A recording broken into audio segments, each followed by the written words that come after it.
I invested in her, paid for her courses, her studio, her travel. I truly believed in her, supported every step.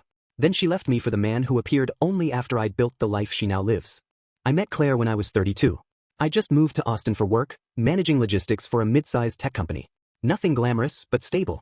I had a decent apartment, a reliable truck, and enough money to eat well and take the occasional weekend trip. I wasn't looking for anything serious. I'd been through a rough breakup a couple years before, and I'd made peace with the idea that maybe love wasn't for me. Then she walked into my life like she'd been written into it. She was 26, working part-time at a bookstore and singing at open mics around town. Her voice was something else, raw, aching, like it had lived through things she hadn't yet. She had this way of looking at the world like it owed her something, but not in a bitter way. More like she knew she was meant for more, and she was just waiting for the world to catch up. I admired that. I envied it even. I'd never had a dream that big. I'd always just wanted enough. We started seeing each other casually. She'd come over after her shifts, kick off her boots, and curl up on my couch like she belonged there. She'd talk about music, about how she wanted to record an album someday, how she hated the way the industry worked but still believed she could make it without selling out. I listened. I didn't always understand, but I listened. And I started to believe in her. Not just in her voice, but in her. She had something. That spark people talk about. I saw it every time she sang, even if it was just in my living room with a cheap acoustic guitar. After a few months, she moved in. Her apartment lease was up, and mine had space. It felt natural. I didn't think twice. She brought her clothes, her guitar, her notebooks full of lyrics. I cleared out a corner of my office so she could have a place to write. I started picking up extra shifts, taking on freelance work, anything to bring in more money. She never asked me to, but I saw the way she looked at studio prices, at equipment she couldn't afford. I wanted to help. I told myself it was an investment in someone I loved. I didn't think of it as a sacrifice. Not then. We found a small studio on the east side, run by a guy named Marcus who used to tour with indie bands in the early 2000s. He liked Claire's sound, said she reminded him of someone he used to know. I paid for the sessions. I paid for the mixing, the mastering, the cover art. I built her a website, set up her social media, ran ads to get her music in front of people. I didn't know much about the industry, but I learned. I stayed up late reading forums, watching tutorials, emailing bloggers and playlist curators. I became her manager, her promoter, her support system. I did it because I believed in her. Because I loved her. She started getting traction. A few thousand streams turned into tens of thousands. Local radio picked up one of her songs. She got invited to play at a small festival in Dallas. I drove her there, carried her gear, stood in the crowd and watched people fall in love with her voice the way I had. She smiled at me from the stage like I was the reason she was there. I held onto that smile. I needed it. Things changed after that. She got busier. More gigs, more interviews, more people wanting a piece of her. I was proud, but I started to feel like I was watching her from a distance. She'd come home late, tired, distracted. She stopped writing in the corner I'd made for her. She said she needed space, so I gave it. I thought that's what love was, giving someone what they needed, even if it hurt. I noticed the texts first. Late at night, her phone lighting up with names I didn't recognize. She said they were producers, agents, other artists. I believed her. I wanted to believe her. Then came the missed calls, the whispered conversations in the hallway, the sudden need to clear her head by taking long drives alone. I didn't confront her. I didn't want to be that guy. I told myself she was just overwhelmed, that success was a lot to handle. I kept supporting her. I kept paying for things. I kept showing up. One night, she came home and told me she'd been offered a spot on a national tour. Opening act for a bigger name.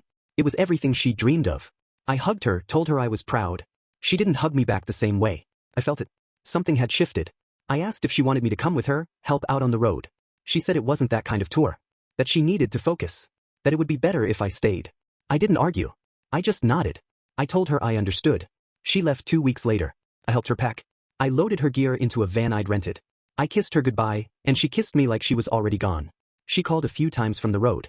Sent a couple texts. But they got fewer and farther between. I followed her tour online, watched videos fans posted, read articles about her rising star. She looked happy. She looked free. I didn't recognize the clothes she wore, the people she posed with. I didn't see myself in her world anymore. Then one night I saw a photo. Claire on stage, smiling, her arm around a guy I'd never seen before. Tall, stylish, the kind of guy who looked like he belonged in the industry. The caption called him her partner in music and life. I stared at it for a long time. I didn't cry. I didn't yell. I just sat there, trying to figure out when I'd stopped being part of her story. She never came back. Not really. She stopped responding to my messages. I sent one final email, just asking if she was okay, if she needed anything. She replied with a short thank you for everything I'd done, said she hoped I was well. That was it. No apology. No explanation. Just closure on her terms. I paid for her dream. I built the foundation she stood on. And when she reached the top, she looked around and decided I didn't belong there. I didn't tell anyone for a while. Not my coworkers, not my family. I didn't want the pity, the advice, the cliches. I didn't want to hear that I'd been used, that I should have seen it coming. I wasn't stupid. I knew what it looked like. But knowing doesn't make it easier. It doesn't make the silence in your apartment feel any less loud. I kept her things for a while.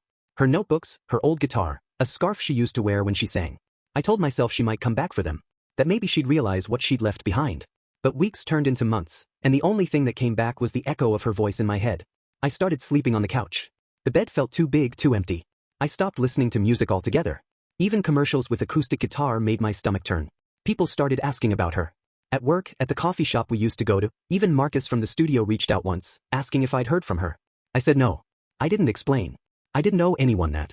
I wasn't part of her story anymore, and I didn't want to be the footnote people whispered about. I saw her on TV once. A late-night show. She was the musical guest, performing a song I'd heard her write in my living room 2 years earlier. She'd changed the arrangement, polished it, made it radio-friendly. But I recognized the bones of it. I remembered the night she'd played it for me the first time, barefoot, hair tied up, eyes closed like she was somewhere else. I watched her smile for the cameras, thank the host, walk off stage with that same guy from the photo. He kissed her cheek. She laughed. I turned off the TV. I started going to therapy after that. Not because I wanted to talk about Claire, but because I didn't know how to talk about anything anymore. I built my life around someone else's dream, and when she left, I didn't know what was mine. The therapist asked me what I wanted, what I enjoyed, what made me feel alive. I didn't have answers. I'd spent so long being the support beam that I'd forgotten I was a structure too. It took time. I won't pretend it didn't. I went through phases, anger, numbness, nostalgia. I'd catch myself defending her in my own head, saying she didn't mean to hurt me, that maybe she thought she was doing the right thing. Then I'd remember the way she'd looked at me that last night, like I was already fading. I'd remember the silence after I told her I loved her and she just smiled without saying it back. I started writing again. Not songs, not poetry, just thoughts. Journals, notes, fragments of memories. I didn't write about her at first. I wrote about myself. About the boy I used to be, the man I thought I'd become, the version of me that had disappeared somewhere between her first demo and her first tour. I wrote about the things I'd given up, the things I'd ignored, the red flags I'd folded into origami and called hope. Eventually, I did write about her. Not to blame her, but to understand myself. To figure out why I'd poured so much into someone who never promised to stay. I realized I'd mistaken potential for commitment. I'd seen her fire and thought it would warm me too. But it wasn't mine to keep. It was hers to chase. I don't hate her. I want to, sometimes. It would be easier. But hate requires energy, and I've spent enough of that already. I think she did what she thought she had to do. I think she loved me in her own way, for a time. But love isn't just belief. It's staying when it's inconvenient. It's remembering who helped you build the ladder when you're standing at the top. I still hear her voice sometimes. In commercials, in playlists, in the background of someone's Instagram story. She's doing well. She's living the dream I paid for. And I'm here, rebuilding mine from scratch. It's quieter, smaller, but it's mine. I've started playing guitar again. Just for myself. No audience, no ambition. Just the sound of something honest. People ask me now what happened between us. I say she outgrew me. That's the simplest version. But the truth is I was never part of the dream, just the bridge she crossed to get there. And bridges don't get thank yous. They get walked over. They get left behind. I've made peace with that. Not because it doesn't hurt, but because I've learned that pain isn't the enemy. It's the proof that I gave something real. That I showed up. That I loved. And maybe that's enough. Maybe that's the part of the story that still belongs to me. If you enjoyed the video, don't forget to hit that like button and subscribe for more content like this.